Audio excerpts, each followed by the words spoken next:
Guys welcome back to my channel. आज हम Khan sir से समझेंगे कि यूक्रेन और रशिया का क्या विवाद था। रूस का विवाद क्या है, ये विवाद समझिए ध्यान से। ये देश कौन सा है? यूक्रेन।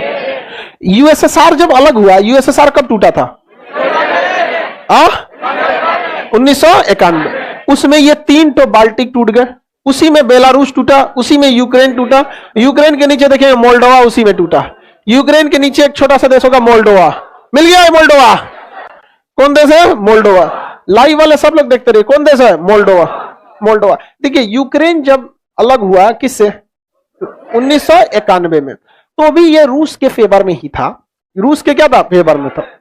फेवर में था। रूस के किस में था? फेवर में। फेवर में था। जब ये यूएसएसआर में शामिल हुआ था 1970 के दशक में, तो यहां एक छोटा सा राज्य है रूस जिसका नाम है क्रीमिया। देखिए लिखा है नक्शा में, लिखा होगा क्रीमिया।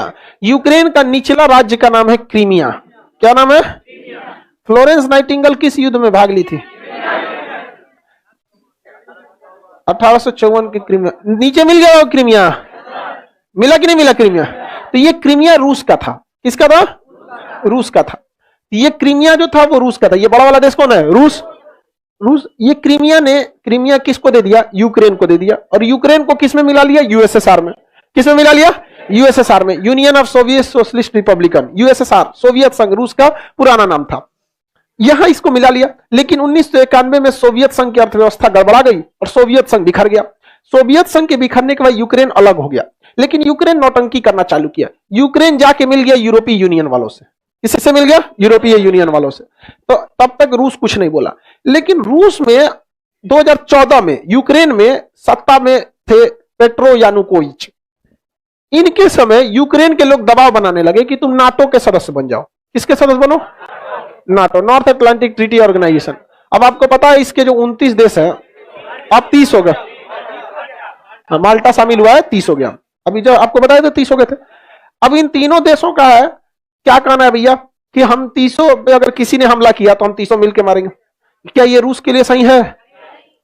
तो रूस यूक्रेन को समझाया कि तुम नाटो का सदस्य मत बनो।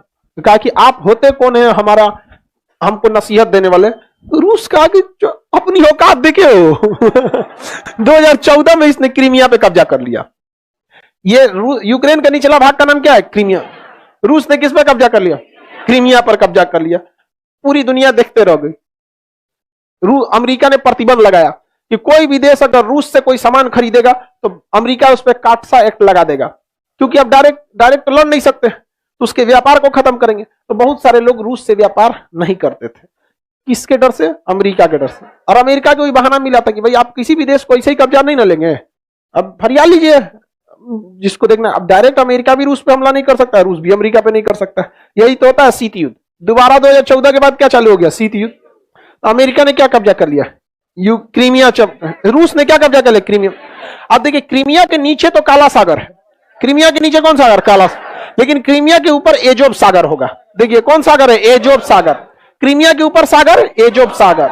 अब इस एजोब सागर पे पूरी तरह से कब्जा किसका हो गया? रूस का। क्योंकि क्रीमिया अगर कब्जा होगा तो ऊपर का एजोब सागर किसमें कब्जा होगा? रूस का। रूस का यहां पे कब्जा हो गया। इसके बावजूद यूक्रेन नहीं माना और वो किस पे जाने लगा? नाटो में। अमेरिका अब कुछ कर रही है, पकड़ लिया, कुछ खोज रही है। एजोब सागर नहीं मिला, देखा जी उसको हल्ला कर रही है। यहां अगुआ बैठ के चाय चाय चिल्लाते रहती है, कहां मिला एजोब सागर?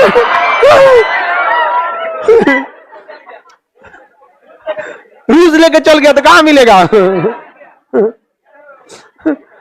अगुआ बैठ के ना ये चाय चाय चिल्लाएगी सब। नीचे तो बड़का काला सागर, काला सागर को कैसे कब्जा कर पाएगा भाई, इतना बड़ा है। क्रीमिया के ऊपर जो एजोब सागर मिला, एजोब सागर, तो उस एजोब सागर पे किसने कब्जा कर लिया? अब यूक्रेन अभी भी जा रहा है किससे मिलने? रूस जो किया पता है? 3 लाख सेना यहां खड़ा किया है, कह रहा तुम मिलो। 3 लाख फौज खड़ा किया, हम मिल तुम यहां पे। अब यहां के लोग आधा पागल हुए हैं। देखिए देशभक्ति और स्वाभिमान अपने जगह पे और समझदारी अपने जगह पे। लड़ तो चल जाएगा मिलने। कौन नाटो वाला आएगा बचाने? अरे नाटो वालों की औकात इतने हैं कि अफगानिस्तान में घुस के मार सकते हैं किसको? तालिबान को। और वो ससुरा 20 साल मारा, लात खा के चल आया। नाटो की औकात इतने थी कि वियतनाम में बम गिरा दिए थे 27 करोड़, वो पैसे हमारे सब वियतनाम से भाग के आए थे। नाटो ने किया क्या आज तक? इराक पर हमला किया है, सीरिया पे किया है, छोटका छोटका पे, लीबिया छोटा छोटा पे किया, आना तो नहीं भारत पे। भारत पे आधा तो कंफ्यूज हो जाएगा सर, भारत कहां शुरू हो रहा है कहां खत्म हो रहा है, अलग अलग भाषा है।